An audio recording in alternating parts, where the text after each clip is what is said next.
Good evening दोस्तों। आज के इस वीडियो में मैं आपको एक नए चैप्टर के बारे में बात करने जा रहा हूं, जो भारत के इतिहास में हमेशा से एक टर्निंग पॉइंट रहा है। जब भी कभी हम इतिहास की बात करते हैं तो हमें इतिहास को अलग अलग समय के में बांट के देखते हैं। तो जब भी हम आधुनिक इतिहास की बात करते हैं भारत के संदर्भ में, यानी कि इंडिया के कंटेक्स्ट में, तो हमें सबसे पहले ये देखने को मिलता है कि ब्रिटिश भारत में आए, मुग़ल शासन का अंत हुआ और फिर से ब्रिटिश के ख़िलाफ़ जो है भारतीय कांग्रेस का और स्थानीय लोगों का कैसे विद्रोह हुआ, और अंत में हमें ये देखने को मिलता है कि कैसे भारत को ब्रिटिश की हुकूमत से आज़ादी मिली। दोस्तों, आज के इस वीडियो में हम लोग बात करेंगे चैप्टर क्लास 12th का है, ये थर्ड बुक का सेकंड चैप्टर है और जिसका नाम है रिवेल एंड राज, यानी कि ब्रिटिश राज के ख़िलाफ़ में जो बगावत हुआ और समय था सन 1857 का, यानी कि 1857 का, उसके ऊपर बात करें। चैप्टर की शुरुआत में हम देखने जा रहे हैं कि 10 मई 1857 का रात है और मेरठ से सेना के कुछ जत्था जो है वह पैदल चल के लाल किला के अंदर में प्रवेश किया है और शाम के नमाज पढ़ के जो है वह उस समय के जो तत्कालीन बादशाह जो थे, मुग़ल बादशाह के, आप कह सकते हो कि अंतिम बादशाह थे बहादुर शाह जफ़र, वो बैठे हुए हैं और एक सैनिक जो है वो दरबार में आके बादशाह को ये सूचना देता है कि कुछ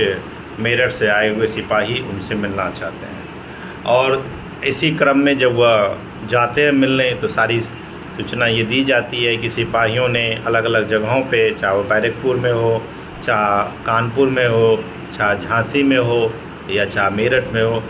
पूरी तरीके से कंपनी राज को ख़त्म करने के लिए तैयार है। कई अलग अलग बातें, अफवाहें या शंकाओं जो था, रूमर्स हैं या प्रोफेसी हैं, ये सब चीज़ तो चलता आ रहा है। लेकिन हम ये देखेंगे कि ख़ास तौर पे जो ये रिबेलियन दिल्ली से शुरू, मतलब जो है दिल्ली से एक ऑफिशियली शुरू होने के बाद कैसे देश के अलग अलग हिस्सों में फैला और कैसे शुरुआत इसकी हुई। तो शुरुआत जो है वह सबसे पहले ब्रिटिश के द्वारा बनाए हुए बंगलों पे हमला करने से, उनके हथियार को लूटने से, चाहे वह कानपुर में हो, चाहे बरेली में हो, लखनऊ में हो, जेल के दीवारों को तोड़ने से, डाक के ऑफिसों को लूटने से, टेलीग्राफ के ऑफिस को लूटने से शुरुआत हुई। यानी कि छोटा मोटा झड़प जो है सेना और ब्रिटिशी हुकूमत के बीच शुरू हो गया था। जब आप देखते हो कि ये झड़प शुरू हो गई है तो आगे आपको एक नई चीज़ें देखने को मिलता है, वह है कि क्या एक बैरक से दूसरे बैरक में लोग अपनी सूचना कैसे पहुंचाते थे, क्या माध्यम होता होगा कि यहाँ पे रिवोल्ट हो रहा है तो इसका रिवोल्ट के लिए बाकी जगहों से लोग कैसे आए। उसके लिए एक बड़ा गुप्त तरीका माना जाता था और वो तरीका होता था रोटियों में छुप के जो है चिट्ठियाँ भेजी जाती थी। और जैसे आपने एक बैरक में आए और उन्होंने आपने 50 रोटियाँ बांटी और उस रोटियों में चिट्ठी होती थी और चिट्ठियों में मैसेज होता था कि और आगे का प्रोग्राम तय होता था और फिर ये काम उस बैरक के लोगों को दे दिया जाता था कि वो अपने से आगे के जो सेना के बैरक हैं वहाँ पे ये रोटियाँ पहुँचाएँ और उसमें 50 और जोड़ दें। ऐसे करते करते जो है ये मैसेज सभी लोगों तक पहुँच जाता था। हर प्रांतों में इसका एक अपना नेता होता था और जो नेता जो है वो दो तरीके के लिए लड़ाई लड़ रहा था, चाहे वह अपने निजी संपत्ति के लिए लड़ाई लड़ रहा है या वह देश के आज़ाद करने, भारत माता के को आज़ाद करने और भारत के लिए, लोगों के लिए लड़ाई लड़ रहा है, ये भी होता। जैसे मैं आपको एग्जाम्पल के तौर पे बता दूं, नाना साहब जो आपको इलाहाबाद में, यानी कि वर्तमान कानपुर में थे और वो लड़ रहे थे, उधर रानी लक्ष्मीबाई जिनकी सबसे बेहतरीन इमेज मानी जाती है, वो लड़ रही थी झांसी में। शाहमल जाट था जो उत्तर प्रदेश में, वो अपने अधिकारों की मांग के लिए लड़ रहा था। मौलवी अहमदुल्ला शाह जो आपको एजुकेशंस और जिहाद की बात करते थे, वो भी लड़ रहे थे, और उनका भी लड़ना एक अहम ही योगदान था, जिनको डंका शाह के नाम से भी जाना जाता है। जब भी कभी आपको ये लगता है कि हम 57 की 1857 के जो रिवोल्ट है उसके ऊपर बात करें, तो बात करने से हमें ये देखने को मिलेगा कि इसके पीछे कई अफवाहें थी। जैसे अफवाहें थी कि गाय के हड्डियों को पीस कर आटे में मिला दिया गया है। अफवाहें थी कि जैसे जो गन के अंदर में जो कार्टिगेज होते थे बुलेट के, उसके ऊपर जो है कौ और पीक के चर्बी को कोटेड किया गया है। ये होता अफवाह था कि धर्म परिवर्तन की बात हो रही थी, और लोग इस अफवाह में इसलिए बिलीव करते जा रहे थे क्योंकि लोग कहीं न कहीं ब्रिटिश हुकूमत से प्रताड़ित थे। अफवाहें की जो आंधी थी वो इतनी तेज़ थी जो ब्रिटिश हुकूमत की रियलिटी को ढकने के लिए पूरी तरीके से तैयार थी। इसी क्रम में मैं आपको एक बहुत ही बेहतरीन शख्सियत से मिलाने जा रहा हूँ, जिनका नाम है वाजिद अली शाह। वाजिद अली शाह जो है वह अवध के नवाब हैं, बहुत ही बेहतरीन और बेहतर राजा हैं, लेकिन ब्रिटिश राज ने उनके ऊपर में एक गलत आरोप कर दिया है, और उस आरोप में ये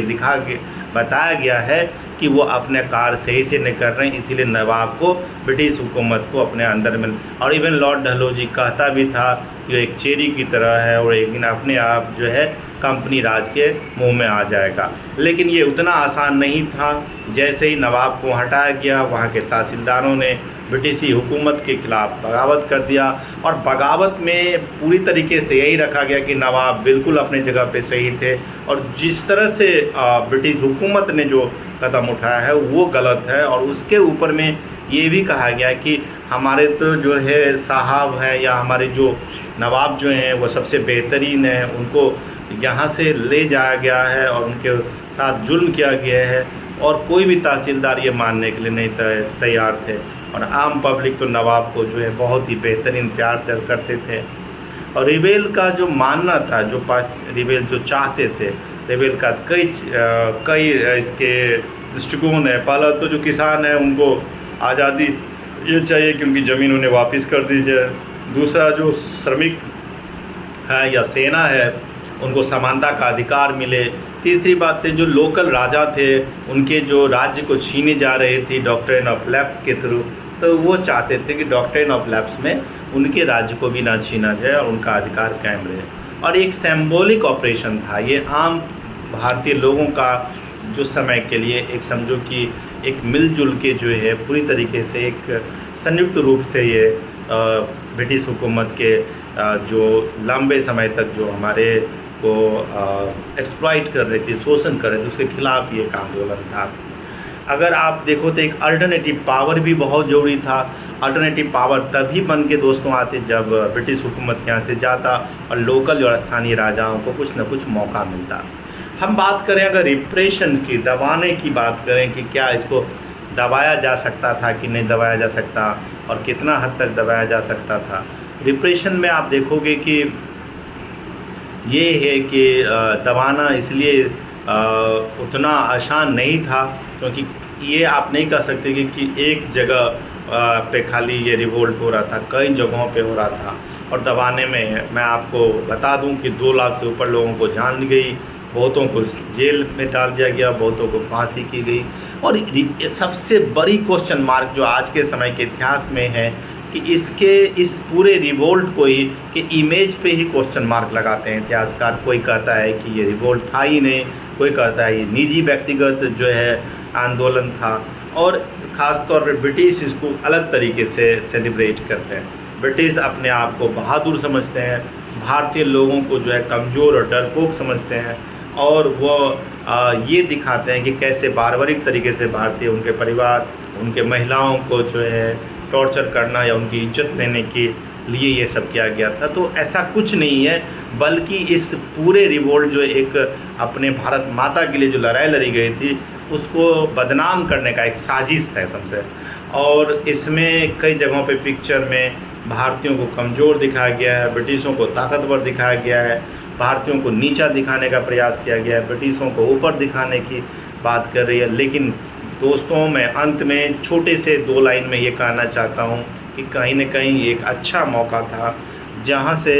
भारत के जो इंडिया की जो एक इमेज बन रही थी आंदोलन की, फ्रीडम स्ट्रगल की, वह पूरी तरीके से अब एक ट्रैक पे आ चुका था। ये छोटा सा वीडियो अगर आपको पसंद पड़े तो आप लाइक करें और उसको सब्सक्राइब करें। थैंक यू दोस्तों, नमस्कार।